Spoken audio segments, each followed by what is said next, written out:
Mi nombre es Guillermo Vázquez. Yo me dedico a la dirección de una fundación con problemas de adicciones. Soy pastor y director de la fundación. Tengo actualmente 40 años.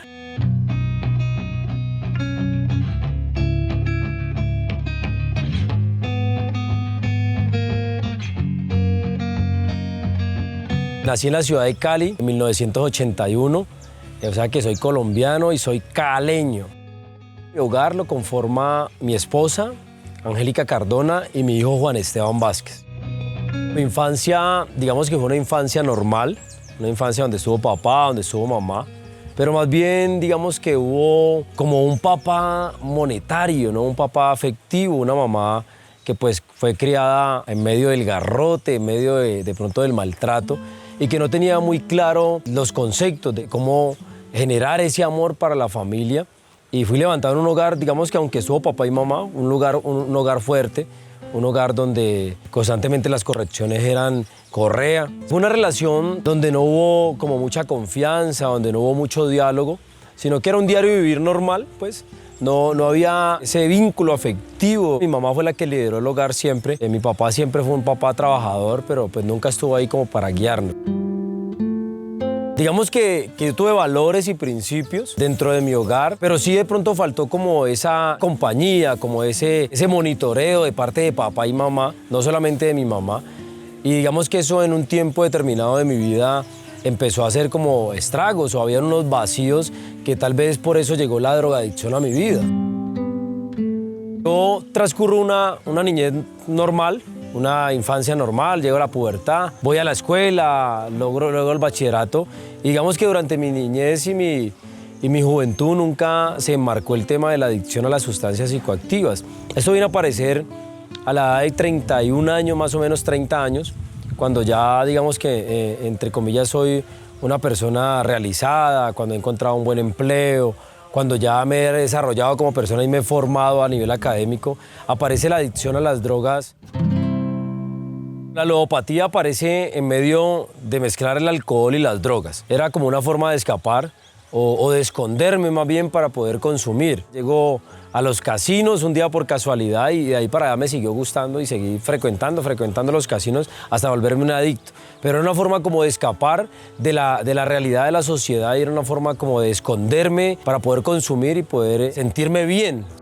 Pero a los 30 años aparece, ya después de ser una persona realizada, tener un buen empleo, tener un hogar, tener una familia, un hijo ya con 6, 7 años, aparece este tema de la sustancia. Y yo digo que gran parte de lo que me llevó al consumo o a refugiarme en el consumo fue el alcohol. El alcohol es un detonante para todas las adicciones. El alcohol, junto con el empleo que tenía, porque era un empleo donde me alejaba de mi hogar, donde permanecía como supervisor del Valle del Cauca, donde permanecía solo en hoteles, y eso me llevó a buscar una manera de encontrar como una compañía, ¿sí? La encontré en el alcohol y en la droga. Luego de ese tiempo, más o menos de 30 años, transcurre más o menos un año de consumo y esto se vuelve desbordante.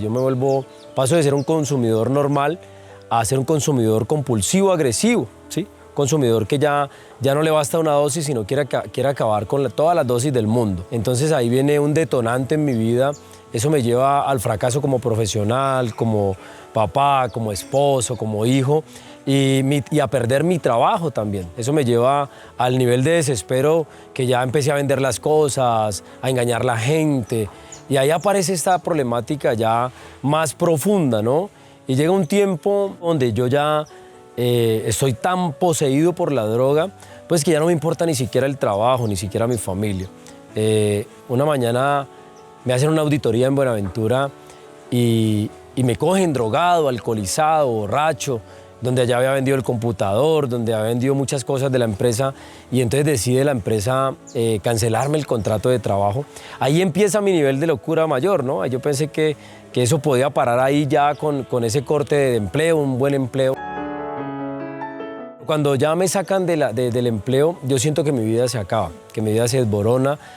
Hay una mezcla de emociones, de sentimientos, aparte de una drogadicción que ya estaba en pleno furor. Yo entro en un estado de depresión, de ansiedad y un estado de locura, podría decir yo. Intento levantarme en otros empleos, pero no es fácil. Y empieza a haber una mayor problemática. Ya me voy de la casa, dejo el trabajo, consigo un trabajo, me echan al mes porque mi problemática es tan profunda que cuando me pagan yo me pierdo 2, 3 días, entonces ya no logro levantarme. Una noche pues decido internarme en una olla, pasar de consumir cocaína a consumir bazuco, a probar una sustancia más fuerte porque quería escapar de la realidad que estaba viviendo, entre comillas. Quería empezar a buscar una cura en la drogadicción, cuando eso terminó siendo fue una locura en mi vida. Y ahí entra el tema del bazuco a mi vida, el cual me lleva a venderlo todo, a acabar con todo, me lleva a un estado muy deplorable de salud mental, de salud física, a abandonar ya por completo los anhelos y los deseos de ser alguien en la vida. Uno siente muchas emociones, ¿no? Siente primero tristeza, pues uno quiere tener el papá de su hijo al lado, tener un hogar, y pues triste uno ver que la persona que ama también se va, que de pronto tu hijo también queda sufriendo, entonces uno le da rabia de que esa persona no haga lo suficiente para salir de la droga. Lo que más me acuerdo es de un día que yo llegué al colegio por la noche, yo estudié por la tarde, y él ese día me dijo que iba a ir donde un amigo, y yo quería que él no se fuera porque yo tenía entendido ya los problemas que él estaba afrontando y lo que estaba pasando. Mi esposa normalmente siempre estuvo ahí apoyando mi proceso, pues nunca me dejó tirado, pero yo era tanto el nivel de locura que yo no quería reaccionar, ¿sí? Y decido muchas veces estar en una olla interno, días enteros, consumiendo bazuco. Estuve ahí en medio de los indigentes, de un lugar en Cali que se llama el Planchón en Santa Elena, entonces ahí empieza ese nivel de locura, hasta tanto pues de querer como quedarme viviendo en ese lugar. Ya yo me tuve que alejar de mi hogar por la misma adicción. Los suegros ya no me querían cerca a su hija ni a su nieto, y es normal que el ser humano reaccione de esa manera cuando no conoce el trasfondo de todo esto espiritual. Yo nunca dejo de hablar a mi esposa, unas cuantas veces, de pronto cuántos días, meses, no sé, dejamos de comunicarnos, pero siempre estuvieron ellos ahí. Yo nunca vi como lo que mi papá hacía, lo vi reflejado en mí. Siempre pues escuchaba más que todo a mi mamá, escuchaba los consejos que ella me da, lo que ella me brindaba, y por ahí me fui por los valores que ella me incluyó, por el respeto, la honestidad. Muchísimas veces la llegué a llorar. Era para mí muy difícil y yo sentía que ella necesitaba el apoyo porque mi mamá siempre ha sido una persona muy guerrera y verla así como decaída, pues también me tocaba a mí, ¿no? Entonces yo le decía, mami, pues vamos para adelante, todo va a estar bien, y pues yo sentía que yo era el apoyo que ella necesitaba en esos momentos. Uno cuando ya se interna y consume bazuco, uno ya no le queda dinero para sostener en una habitación o comer. Ya era de sobrevivir a lo que estábamos viviendo. Por eso tomamos muchos la decisión de volvernos vendedores de superfacientes, de sustancias, para poder suplir esa necesidad que tiene el cuerpo de una drogadicción. Pues con mi hijo sentimos lo que era un temor. Fue una madrugada que Guillermo llega a la casa, nos dice que necesitaba plata, que le diéramos plata.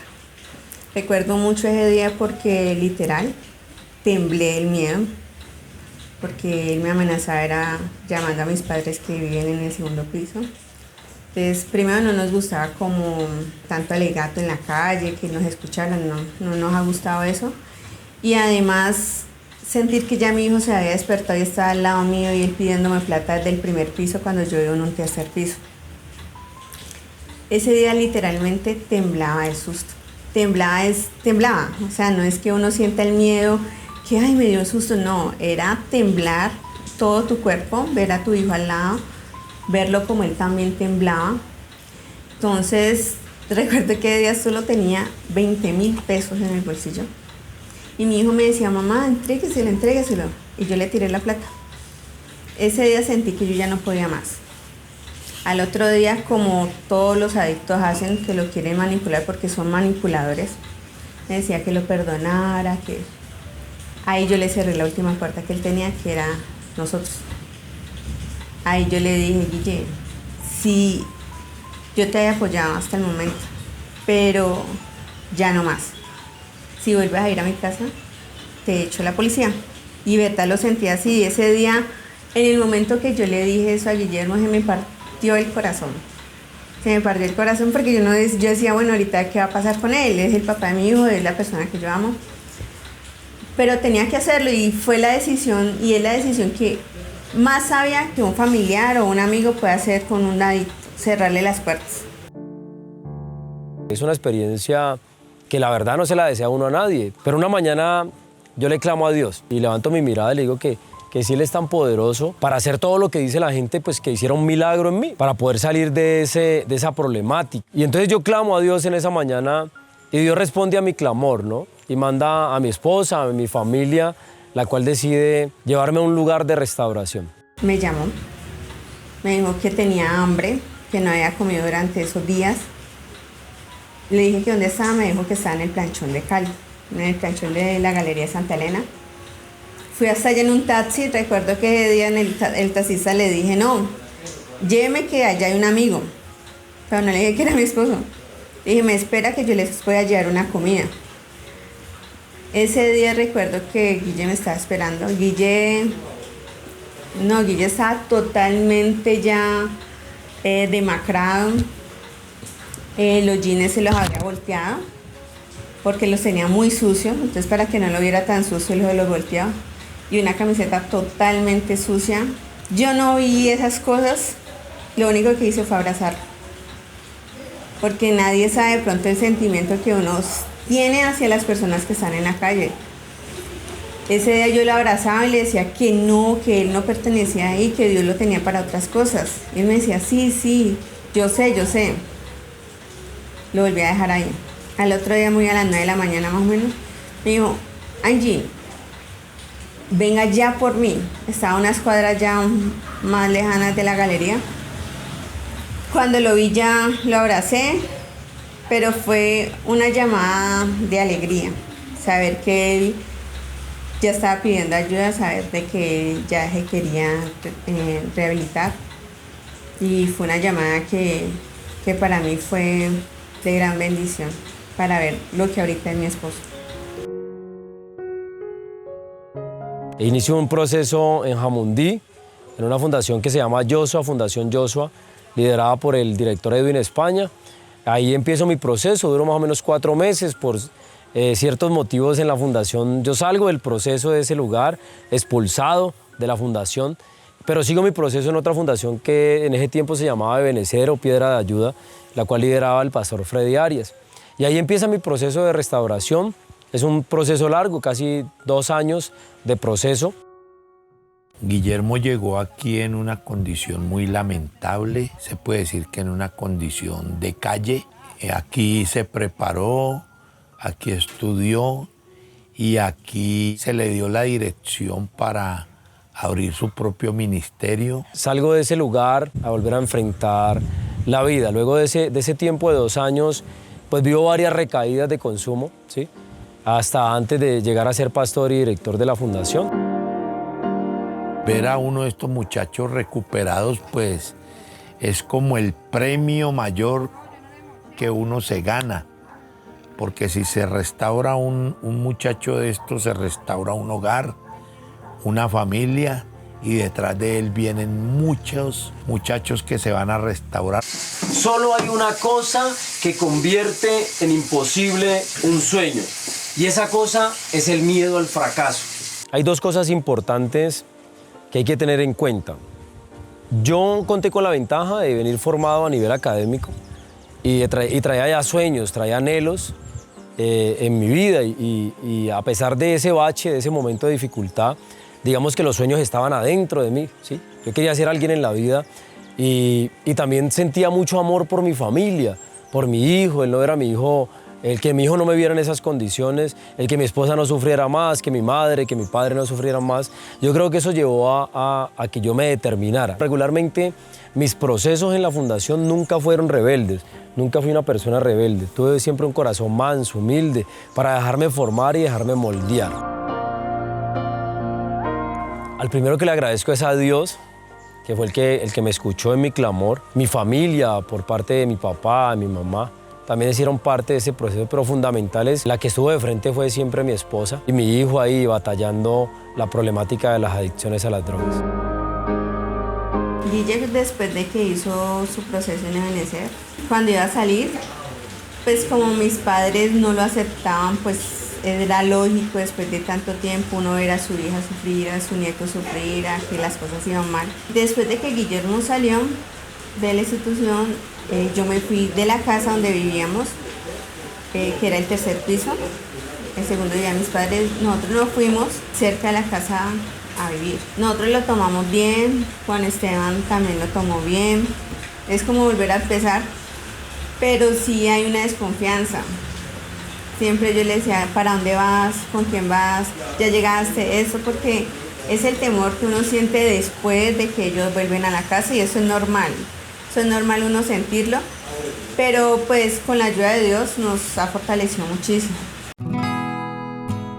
Una de las alegrías que nosotros tuvimos fue cuando él regresó de mis papás. Recuerdo que eso fue como en un diciembre, algo así, que la selección Colombia iba a jugar. Entonces mis papás el día anterior me dicen, ay, para que se vengan a ver el partido. Entonces yo, ay, bueno, voy a ver. Dijo, no, para que vengas con Guillermo. No. Feliz. Feliz porque pues hace mucho tiempo ellos no le hablaban. Entonces eso fue una de las grandes. Venir al otro día a Guille, mi hermana, saludarlo con abrazo, darle la bienvenida atrás a la casa. Igual mis papás no. Te digo que eso fue una de las grandes alegrías que hemos vivido después del proceso de Guille. Actualmente pues lidero este lugar que ven al fondo, es la Fundación Sion a las Naciones. Lidero un programa de restauración con 54 hombres en proceso, yo como director y como guía espiritual. Gracias, Padre, por la oportunidad de restaurar nuestra vida en Sion a las Naciones. Nace a través de ver cómo llegaban hombres a ese lugar donde Dios me puso para formarme, con una necesidad impresionante, con la misma necesidad que llegué yo un día de cambiar, de transformar mi vida, de volver a ser feliz. Y empieza a haber un sentir en mí de ayudar personas. Salgo del lugar en mi primer proceso, pero aún sigo conectado porque dentro a trabajar, ya tenía una empresa y entonces empiezo a ayudar personas a pagarle la mensualidad y a tener ese sentido de pertenencia por el prójimo, ¿no? Entonces yo creo que eso nació desde la fundación. Nació desde donde empiezo a ver que yo soy bueno ayudando personas, que como que tengo el carisma, como que tengo el don para poder ayudar y ahí nace esa parte de ayudar personas. Y ahí sí, yo creo que ahí se fragua el sentir de levantar un ministerio de restauración. Abrir un corazón para que sea Dios el que entre y perfeccione la buena obra que Él empezó, dice en Filipenses 1:6. Que la obra que Él empezó en nosotros la va a perfeccionar. Y de eso yo estoy convencido. El nombre Sion a las Naciones nace en la fundación del pastor Freddy también. Allá había un local grande, desocupado. Tenía muchos chécheres y yo una mañana le digo al pastor que me permita volver a ese lugar en un alojamiento, porque veíamos la necesidad de otro alojamiento, había muchas personas. Y él me da como el aval para que yo restaure ese lugar, para que saque todo lo que hay y pueda hacer un alojamiento ahí. Pero cuando yo hago toda esa limpieza, yo digo, yo le voy a poner el nombre a ese lugar y lo voy a llamar alojamiento Sion.